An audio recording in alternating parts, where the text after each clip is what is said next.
Well, hello there, Dippers, and welcome back to episode 40 of the Knuckle Sammich podcast, the official MMA podcast of Sauce on the Side. As always, Dippers, I'm your host, Drake, joined by the man, the myth, the legend, Mr. Thomas R. Shackelford. Good afternoon. And sitting in with us today, our guest host, actually our producer, the one, the ugly, Mr. Leighton Pip Shaventone. Thomas has to be the most honest man in the world. He's refusing to take my ESPN Plus information to watch the UFC card this weekend. The same guy who's been pirating the services of UFC for the past 2 years since I bought Fight Pass is now refusing to use Leighton C's ESPN Plus stuff. It's because I've known you longer than Leighton. He will, however, borrow my DVD, not watch it, not bring it back the next week. I did watch it, and I forgot to bring it back tonight. You are correct. Well, what movie? Memento. What'd you think about it? It was very good. I'm a Christopher Nolan fan. It was very good. Did it take you a second to kind of... I have some questions. Catch up with what's going on in it? No. I mean, I followed along. I knew that it was basically working backwards. I do have some questions for you in it, though, that maybe... I kind of had to watch it in two parts. I watched the first half of the movie, had to take a break for a couple days and watch the second half. So maybe I lost some stuff in translation there, but I do have a couple questions for you. Yeah, I haven't watched it in a year or two. I need to watch it again for sure. But very good movie, though. Very good. Probably Christopher Nolan's best, most underrated movie, for sure. I wouldn't say... Wait, didn't he do a Batman? He did. Yeah. I said most underrated movie, for sure. Okay. One of his very good... It's underrated for sure. You know, you got Interstellar, you got the Dark Knight series, but you could definitely see, and that was, when was it shot? It was like mid-90s or something? I think 2002, I think. I'll look it up. 2002? I think so. Well, I noticed, you had a couple of people from The Matrix, and then I kind of thought that they were... 2000. So that was probably the same year The Matrix went out. It had Trinity and the other dude. I've never watched a Matrix movie. Ever? Ever. I liked them all. I watched them all. I watched them all like 3 years back to back, and I've seen them before.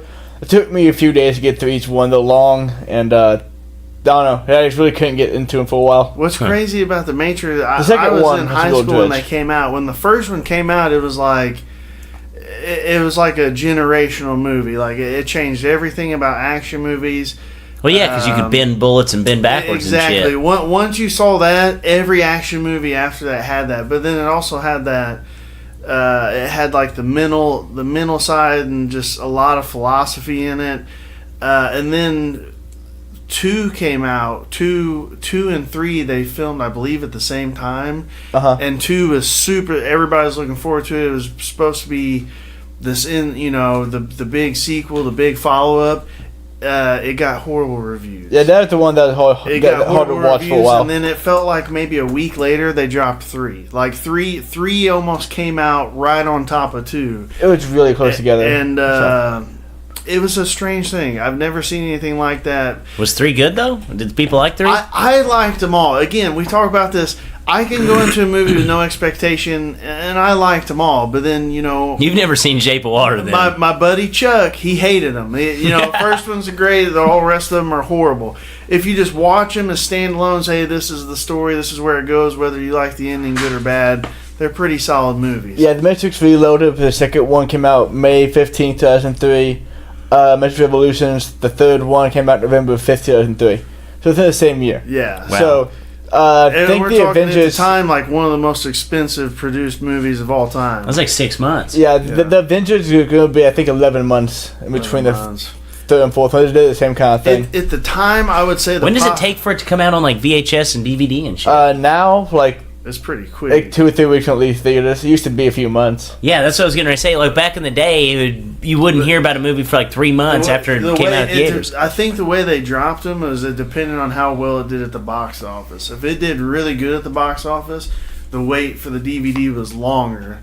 I felt like to make people want it more. DVD, again. This was VHS, baby. Well, no, come on. We had DVDs in 2003. Dude. Not in 2001. Not in 2000. I thought he said Matrix came out in 2000. Matrix, the first one came out in 99. The first one, yeah. Came out in 99. Second, but damn, dude. When were DVDs? I don't think I had a DVD until I was like senior year in high school, so about 2002, 2001. So I wasn't that far off. You're making it sound like I'm using a freaking reel-to-reel to watch movies here. The first DVD, the first DVD audio players were released in Japan by Pioneer in 1999, but they did not play copy-protected discs. The first released full-fledged players in July 2000. July 2000 when you start seeing some movies I'm come sorry. over. I apologize. I remember my sister bought the first DVD player for the family. That thing worked for... Ever? Well, we threw it away, but it probably still would work if we had it. I have one in my room that I bought, and I got for Christmas in like 2008, 2009, that still works. Dude, that old school stuff that they used to make, like, we have a VHS. That still works. Still works. They made shit to work back then. It was Zenith, it's dude. It's just like cars. It's just like phones now. Like I've had that thing the whole life. When they first came out, they were built to last. Now they're just built so you have to buy another. They're cheaper. You know, a DVD player probably cost $200 back then. Now you can get you one for $50, but you have to buy 4 by next September. You know. Yeah. It only bothered me how DVD prices never went down. They're still like $20 when they come out. If you're lucky, you get one for like 10 or 12 after like 2 months or 3 months of being out. But brand new one's $20. A Blu-ray is still 25 or 30. Yeah, it's kind of crazy. Before we get started on the fights, I had $1 million idea. I think I was about a junior in high school, and I loved The Simpsons. You know, after wrestling, a Simpsons movie. And they stole your idea. No. It's better than that. It's worse than that. After wrestling and practice or whatever, I was so tired. I just went home. It was 6 o'clock at night. I just laid in bed. Usually The Simpsons was playing. I got this idea probably about 2000, 2001 that I would tape on my VHS player every Simpsons episode. And when they played, I'd just have all the Simpsons. Like, I could have them in my seasons.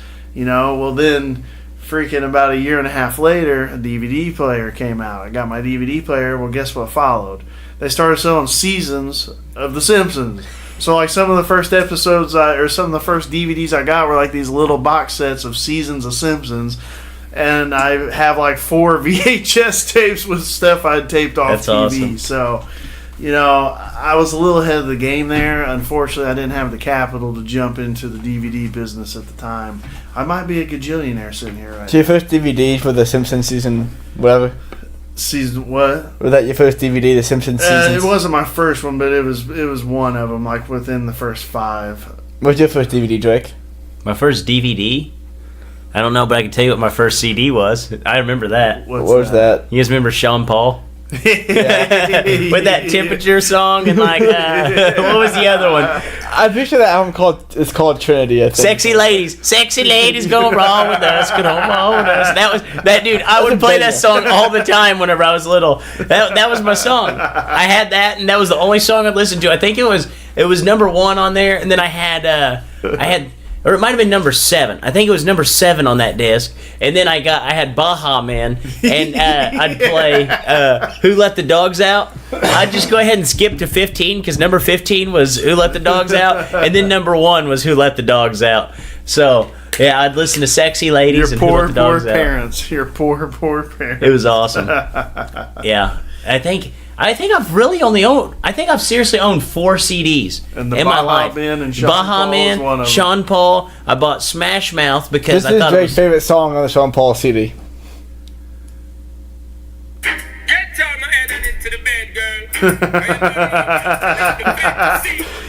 He's gonna get the episode taken down. This song is a bang. I remember this song. This is a good song. No, that's not it. It's not. This is the number 7. Was that number 7 on the disc? Yeah. I'll have to find it. Here's Temperature. No, it wasn't. It wasn't Temperature. It sounds the exact same. All of his songs sound the exact same. I do love this song. This is a good song. No. My first 2 CDs was the Garth Brooks Greatest Hit, and that's the song. Yeah. 1 second. Let me see if this is it. Let me see. This is it. Wait, that's not the same song that Leighton was just playing? I feel like that song he was just playing was leading into this song. This sounds so similar. Dude, What's the name of this one? Get Busy. Get Busy. Dude, he's like a broke man's L. Kelly. I was 6 years old, dude. Oh, no. Oh, Too come soon, on, Leighton. come on. Too soon. Come on, I was too young to be R. Kelly. I was 6 years old, dude, and I'd just be getting busy in my room. Oh, your poor parents. I loved it. All right, so That's a great first 10 minutes of the show. It's the fighting stuff. all right, latency. Let's break down some fights. You know what to do. Welcome to the Knuckle Sammich Podcast with Thomas R. Shackelford, a Sauce on the Side production. All right, so we'll get this started. We're gonna break down all the fights. You know, obviously UFC. They're coming out with the UFC on ESPN Plus package, $5 a month. Latency reviewed it for you. He said it's a 3.0 on the 3-dip scale. He said you have to buy it. And guys, honestly, if you look at this card, this is worth a year-long subscription. I mean, you look at this at $5 a month, $12. That is $60. That's cheaper than what you're going to pay for one pay-per-view. And this freaking card right here is a pay-per-view card. I mean, it really is. So let's go ahead and start off. We'll go with the main event. Obviously, we'll kind of hit on some of the other stuff on the card later. But main event, TJ Dillashaw actually going down in weight to fight Henry Cejudo for the belt that Henry Cejudo now holds. Obviously, both fighters hold a belt. This is basically fighting for the life of the 125 weight class. Dillashaw minus 210 favorite, Cejudo plus 170 dog. Shackelford, I'm going to ask you first. Does Cejudo have to win in order for the 125 weight class to stay around? And then two, who do you think's going to win? You know, my first thought is, yeah, he has to win. How can the 35-pound champ come down, win, and they still keep that division? I would say he does. But then, you know, another guy on this card, Joseph Benavidez, I just saw last week he just signed a 4-year contract with the UFC. And he said that they didn't mention to him at all that they're cutting out the 25 pounds. So I'm not sure. My gut tells me if Cejudo loses, they're all going to get dissipated into the 35-pound weight class. I agree. That's what my gut tells me. Can he win? I want him to win. My heart tells me pick Cejudo. Again, my gut and my brain tell me to pick Dillashaw. The pros for Cejudo would be, that's his weight class. That's his weight class. He's a little more acclimated. They've been showing pictures of him. They've been showing him work. He actually looks much thicker than he did in his previous fight. In his previous fight, he looked thicker, muscular-wise, than he did previously to that. And he says it's because of the way he's training. He's gone to like a more scientific approach. They got some new people in to help with the physical fitness side.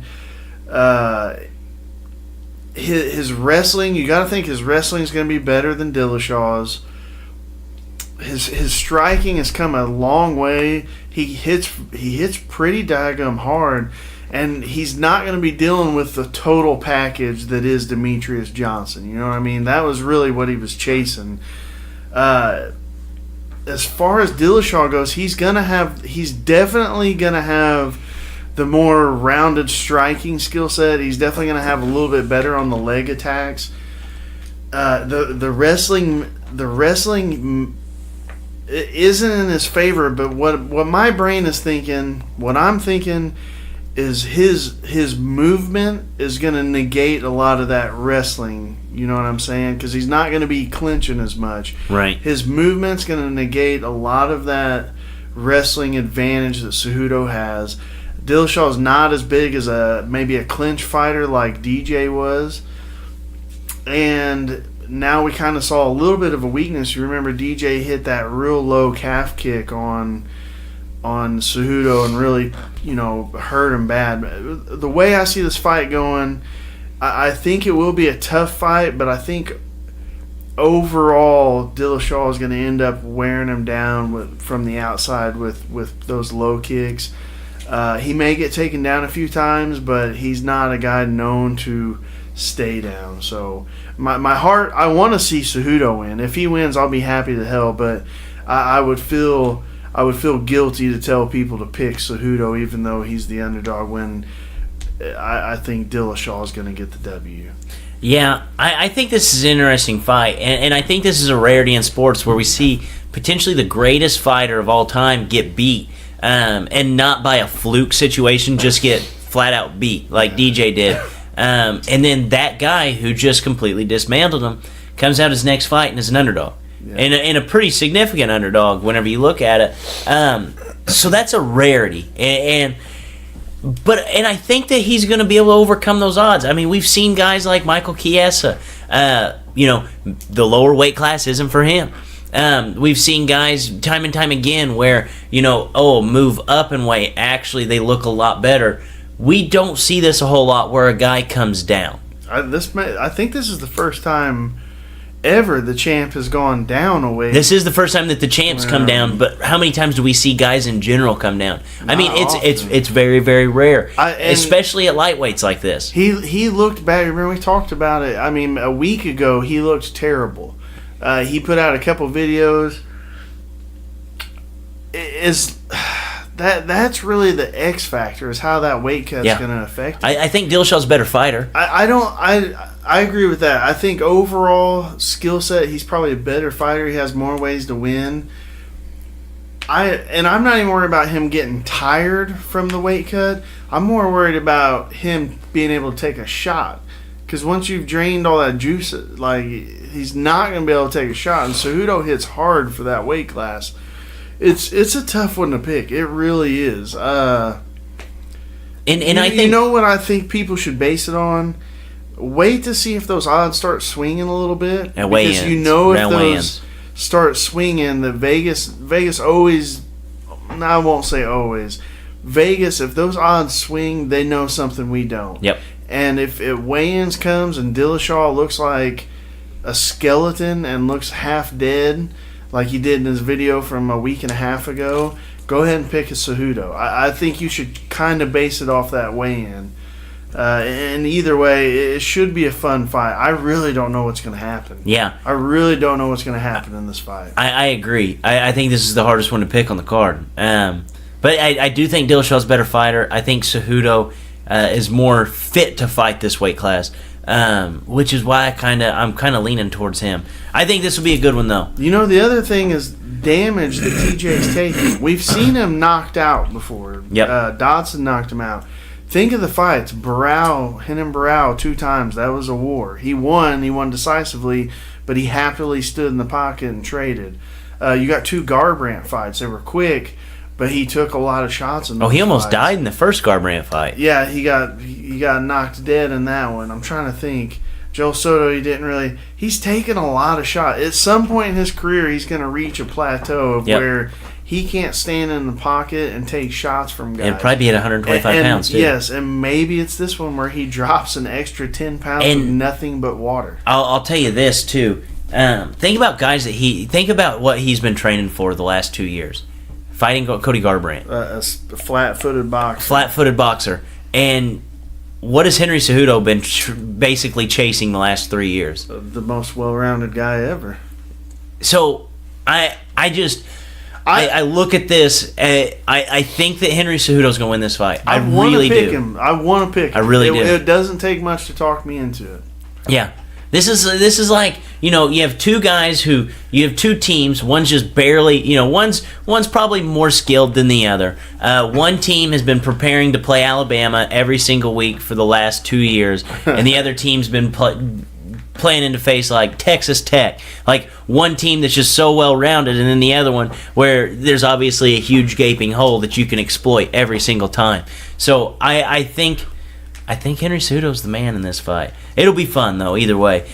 So actually, we'll go. I have a complaint about that fight. Oh yeah. Oh, okay. Yes, you have a complaint. Okay, so what's his name's fighting down? Dillashaw's Dillashaw, fighting down. and it's for the small guy's belt. Yes. Yes. Why is enough for both? Like that is a like good, we talked about earlier about how if the one guy loses, that one of it is probably toast. Yeah. So why did he win if he didn't get both belts? That is a good question. Because then they'd have to. Well, they're making weight for 135. What a way to bring in all these new fans, but confusing the absolute shit out of them. You're What way right. to do it? I don't This guy's a champion, but he loses the one belt. He didn't get both. I didn't even think of I that. I don't have any answer for you. So the one guy had nothing to gain but anything to lose. Yeah, Yeah. basically. Sounds fair. Yeah, that's a good way of putting it. I mean, This is the ultimate welcome to the usually- fight game. Yeah, Like, usually it's like, when DC had the 205 belt and he went up to fight Stipe. Stipe obviously can't make 205, so there's no chance of that'd been getting that sweet belt. if he'd have got that But 205 it's the belt. opposite now. If Stipe went down to 205 and and Cormier still won or whatever, I see what you're saying. I've got no good answer. It's Here's not the good. thing though. If this fight happens at 125, I'm picking Cejudo. If this fight happens at 135, I'm picking Dillashaw. Yeah, I think that's. But Dillashaw should know the risk. true. No one made him take the fight. I've been on the podcast for 40 weeks in a row now. They wanted to do it at 35. Dana and those guys and Cejudo wanted it at 35 because Cejudo wanted the 35-pound belt. But it was Dillashaw that would not sign unless it was for 25. Because what did he want? Latency called it, dude. He wanted everything to Yeah. gain and nothing to lose. Yeah, well, So you see, I guess if you look at it like this, if you're Cejudo and say he goes out and he smashes Dillashaw, in everybody's eyes, he's the 35-pound champ right? He should have it. I mean, really, how can now Dillashaw wait a second, ever fight Dillashaw again? jump How up can and be Dillashaw like, ever fight again and be like, I'm the champion? Yeah, I'm the champ in this division, even though there's a guy 25 pound or 10 pounds smaller than me that whooped my ass. Yeah, and I've been on the podcast. So do they 40 fight like a month later? Do they have to fight like 3 months later? If 35, Cejudo wins, I don't immediate know. rematch 135. I would say if Cejudo wins, these two never fight again. No, hell no. Dana's probably like, what the hell? Now we Yeah. got to pay these 25-pounders again? That'd be awesome. It's this card really is stacked. It's got a ton of people on there, but I think it's worth watching just to see what the hell happens there. What the hell is going? Leighton's got a point. Are they gonna be like, hey TJ, sorry, you gotta give your other belt over? I mean, this little guy just whooped your ass. You can't be the 30. Straps. How about this? When they're champions, they're paid. They automatically make like $150,000. Like if say TJ was making 30 and 30, a 30 flat and a 30 if he wins. When he won that championship belt, it automatically his pay level went up to like 150,000 flat. So are they going to pay him the 150 next match if he loses? You're damn right they are. I mean, if I'm Dillashaw, I'm like, I'm still the champ. Give me Yeah. my 150. But if you're Dana and those guys, maybe just be like, hey, you lost your last fight. You're back down to your 30 and 30. This is actually a good point here too. Have we seen a person who's fighting for their second belt lose? You got no. I mean, McGregor. Everybody, dude, they're perfect. they Didn't are BJ Penn do it? He was the first. not simultaneous. He was not simultaneous. He Okay. had won. No, he didn't win the 55. He won the 70-pound from Hughes. And then he went on a contract dispute, and they stripped him, and then he came back. And I think GSP had it at the time, which then he lost to Hughes, and then he lost to GSP, a real close fight. But then he went to 55 and won that belt. So, no, anybody that's... But the guys they're holding it and tried for the belt would be Connor, then DC, then Nunes. Yeah, so one of TJ's trying to be the fourth guy. Isn't that weird that none of them lose? It is kind of weird. You think it's set up? No. It would be 8. 4 for 4. Think about those underdogs. They're howling. True. I mean, the Nunes, there's no way that was set up. She was like a 1,000,000-to-1 underdog or whatever.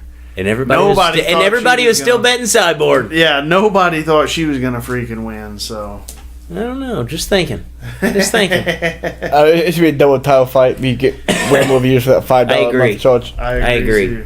You, All right, you are correct. I'll email Dana real quick. Yeah, I'll text you him. send Dana a message. Email Uncle Dana for us. Do you think he had open DMs? I doubt it. I doubt it. Because Tito Ortiz would be abusing those. Yeah. Good point. So we'll go ahead and run through the rest of the card. Paige Van Zant, Rachel Ostovich. Van Zant opens as a minus 160 favorite to Ostovich plus 130. I said before the show, ESPN, UFC, they are begging for PVZ to find a route to victory. I don't see how she doesn't win. Yeah, I don't know much about the Ostovich, and this fight's really turned into more than just two babes fighting, just because of the domestic abuse and stuff with Ostovich recently. You got it. I don't know much about her. I mean, Paige Van Zant had a really hard time making the 15-pound, and now she's up to 25. I mean, you gotta think she's gonna get a win. You know, Absolutely. She was another one of those ones that damn near died making weight at 15, and she said basically her whole camp was nothing but losing weight. So, you know, give her an extra 10 pounds and about a year off, and you got to think she's probably doing pretty well. Yeah, I agree. Probably the most notable female fighter. Yeah. That's for sure. So we'll go ahead and go down Joseph Benavidez, Dustin Ortiz. Joseph Benavidez minus 235 favorite. Any way that Dustin Ortiz can pull this off? He's a tough dude, and he's coming on strong recently. This is actually a rematch in which Benavidez won. I'm gonna go Benavidez.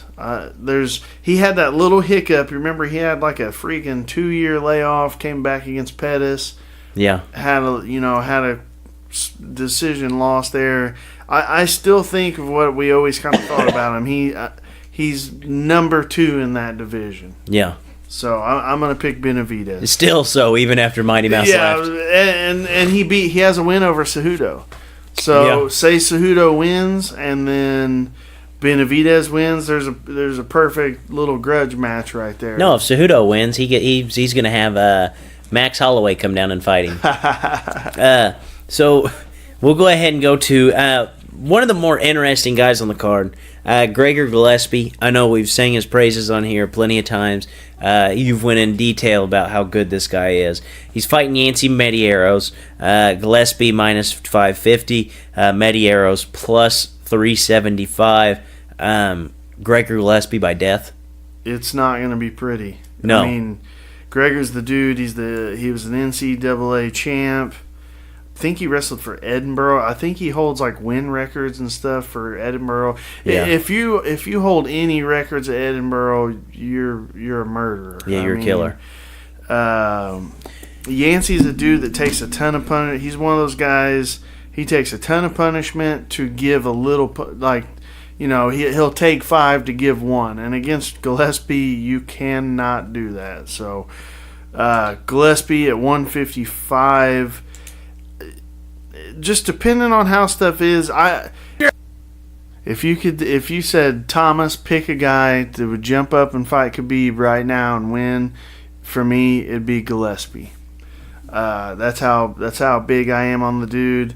He's not a talker. He doesn't. I think he must be doing pretty well outside. He just kind of takes fights whenever he wants to take fights, and then he goes on fishing trips and just does his own thing.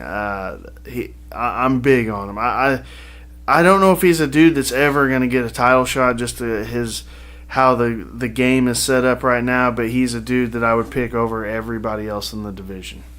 I feel like after people get a taste of him here on the not Fight Pass now, ESPN Plus, I think this is going to kind of set his career off. I mean, you would think, I hope, because he is so good, and I really don't know if I could pick against him against anybody, but it'll be interesting. So a guy I never pick against, Cowboy Cerrone, old Donald, found his reason to fight.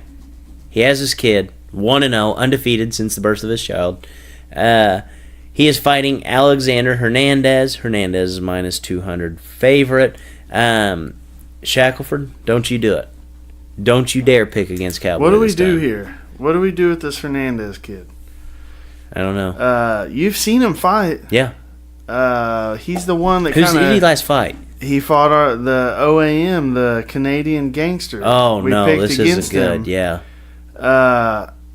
This is a weird another dude. Does Cerrone fight anybody that's good for him? Absolutely Anybody. not. Every single fight, I'm like, this ain't good for him. Well, what he's trying to do, hey, you focus on your weaknesses, and one day you'll be the perfect fighter. True. If you're not brain dead. I mean, he jumped into the UFC and smashed Beneil Dariush. I picked against him there. I remember that. Olivier Aubin Mercier, the Canadian gangster. I picked him because he was one of the guys that I was looking forward to make an impression this year, or Was that on the Canadian card? I believe so, and it was a tough fight. It was a tough fight, but he did overall get a pretty good decision win over the Canadian gangster. The kid's tough. He can switch stances. He punches strong. He's a good wrestler. He is 5. He's a little shorter. He's 5'9". God, what do we do here? I don't know what to do here. Again, my heart. He's from St. Louis. Yeah. That's originally when I saw him, I was like, this dude was a St. Louis fighter. I've never heard of him, and then he jumps in and smashes Dariush in like 40 seconds. Huh. Man. I'm picking Cowboy no matter what. Fuck it, Cowboy. Cowboy, hey, that's what Cowboy does when they put the fight in front of him. They said, "Who you got?" Well, we got this prospect that's just smashing all the other prospects. Bring him on. 1 month after I just beat what's his name at 170. Give me a month. I'll drop to 55 and smash your new guy in Brooklyn. Yeah, I love it. Cowboy. Screw it, Cowboy. I wonder if he's going to ride his motorcycle from New Mexico to Brooklyn. Well, he just fought in Denver, so he may still be hanging out in Denver. He may ride through the snow on his hog. He won't have to go through the mountains. With little Donald strapped on his chest. Yeah, little Donnie. Dude, that'd be awesome. So obviously we have Greg Hardy on the card. Good God. Clown. Glover Teixeira, obviously real fighter. Okay, there are legitimately good fighters on here. Other than that, Greg Hardy, what do you expect out of him? First of all, they have him as co-main event. I'm telling you right now. How? If they offered me money to fight, Leighton's eyes got big when you said that. I know how. If they offered, I want to see fight the most on this card. Greg Hardy. If they offered me money to fight Greg Hardy today, I'd take it. You know why? Because I know I'd get a main event slot. Yeah. And I guarantee I'd last longer than the other dudes they're putting him up against. Yeah. Do you think they're going to give him a guy that's going to beat him on the freaking ESPN? I sure as hell hope most so. Most MMA people, unless you know of the controversy with him, you don't know who the hell Greg Hardy is. But people that watch ESPN do. Oh, yeah. So they all know Greg Hardy. This is basically clickbait. This is trash. This is a trash fight. With a bunch of badass dudes on it. Look at, dude, Cerrone's like 5th fight on the card. Yes. You got freaking Joanne Calderwood. You got Glover Teixeira. You got Dennis Bermudez. These dudes are all like 1, 2 on the card. Every single you got a fight. Guy that's 3-0. 2 of his wins in the Contender Series it's no. Every single fight has a freaking ranked guy in it. Yeah. Ranked fighter in every single fight. You know what? I hope Greg Hardy wins and calls out the Black Beast. No. So that way the Black Beast can smash him. I would rather him just get his ass kicked by a no-name on his first card. No, Don't even give him a pay-per-view slot. He needs the Black Beast on him. The Black Beast called him out. He said he don't like no women beaters. We need the Black Beast to put it on him and then put on one of those beautiful post-fight slams. I can't imagine what lovely things he would have to say about Greg Hardy after he smushed him. You know the UFC would love that, right? You know what? Listen to this real quick. Before we wrap this up, I've thought about making my own fighting league. For real. It would be for people like me and you, and then it would also appeal to guys like Leighton. Okay? So here's where I'm at on it, okay? You put together, so if this was going to be like a UFC fight card, okay, instead of like Greg Hardy, obviously, You convince other pro athletes to come on here. We get like Mike Trout versus Bryce Harper. We get like how are we gonna pay these guys? Way. Don't those dudes make like 400 gajillion a year? It doesn't, dude. You can find a way. We can find a way. Do you know how much You pick the two. Look, I don't watch a ton of baseball, but you pick two baseball players. Jerry Seinfeld and Kramer. Yeah, Dude, that's what you picked. Think about the shit. Think about all the money you would make off this thing. How many people would buy that pay-per-view just to watch Jerry Seinfeld duke it out with Kramer or George Costanza? No. There'd be a lot of people out there wanting Jerry to smash old Kramer after the comedy. Yes, absolutely. Still. Yes. I think what you're explaining is actually called Celebrity Deathmatch, and they did it on MTV. Yeah, I used to watch the shit out of that show. We play a game on it on Monday nights. Mills Lane. You know, I like you get Bryce Harper and hey, what's that? Those are just two people I said. What about no? I want that Stephen A. and Skip Bayless. Oh no, I'd pay to see that. Okay. I'd pay to now see there's that. your night. There's your night. Yeah, Skip, Shannon and Skip. What's that big chubby pitcher's name? Bartolo Colon. I want Bartolo Colon versus the Rocket, not the Rocket. The Rock, Dwayne Johnson. No. Nolan Ryan? No. The red-haired guy. He had the bloody foot and ankle with the. Kurt Schilling. I want Schilling. I want Schilling versus Bartolo Colon. Oh man, dude, I'm telling you, I think that would sell. Yeah, it would sell. It'd sell the shit out of it. It would. It might be Bryce the biggest, Harper, greatest fight of all time. Bryce Harper and Mike Trout. I like that. That's a dream. Like we can't make that fight happen. We could, but we won't be able to pay these guys. They're for you. But think about that. Kurt Schilling, Bartolo Colon, hell yeah, they'd sign a fight to make a quick million. Schilling probably would. He's in financial crisis, isn't he? All those guys are in financial crisis. That's why we prey on them. That's why we go straight for those dudes. You need money. Tanya Harding fought a few years ago. Yeah. Dude, Tanya Harding, who's the other chick? Nancy Kerrigan. That's Nancy Kerrigan. No, she's living her life. We could have them fight. I'm just saying, dude. I'm in. But you know how people always bitch about the gimmick fights in the UFC, and they're always like, oh, you're putting CM Punk on the main card. Oh, that's bullshit.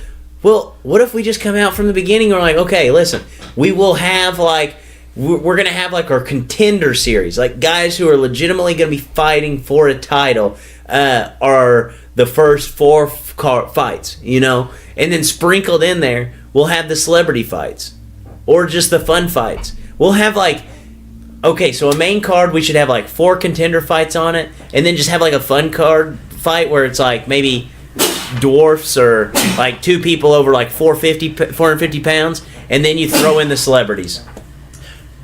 Oh, I'm sorry for the sneezes, guys. The producer's cats, I'm allergic to them. I'm not 40 joking, weeks guys. in. The producer's cats, and you know what else?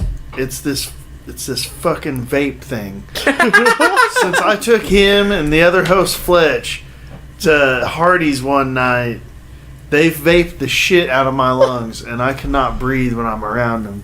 You're going into an anaphylactic reaction due to a vape. Did you know Jose Canseco fought an MMA fight? Yes, I knew that. Okay. He was bad. There has been some guys that have fought. But he didn't fight like Barry Bonds or Mark McGuire. Those are the guys, those are the fights I make. I would make that fight. You know what I'm Sammy Sosa. You know what I'm going to do for the next show? I'm going to come up with a list of maybe the best. I'm going to top 5. That I'm gonna do that next week. Everybody come in with their top 5 fights. We're gonna make a list of top 5 freak show fights. Yes, and I'll rattle them off, and maybe the listeners can watch them later. Right. Sound good? Sounds good, man. Right. Oh wait, they're gonna be actual fights. They're actual fights that have happened. Oh, with wow. guys like Jose Canseco. Okay. I was just saying I was gonna bring in my favorite. Okay. Oh, you bring that you made up? Yeah, you bring that in, and I'm gonna bring in my dream fight night. Yeah, we'll have way better fights than you. Yeah. But you bring in fights that actually happen because people need a little bit of clickbait. Let's do it. Enjoy the fights, guys. Yes. Big card this weekend. I can't get Leighton's password because I said I wouldn't out of Principality 2 weeks ago. So I'm not going to watch these.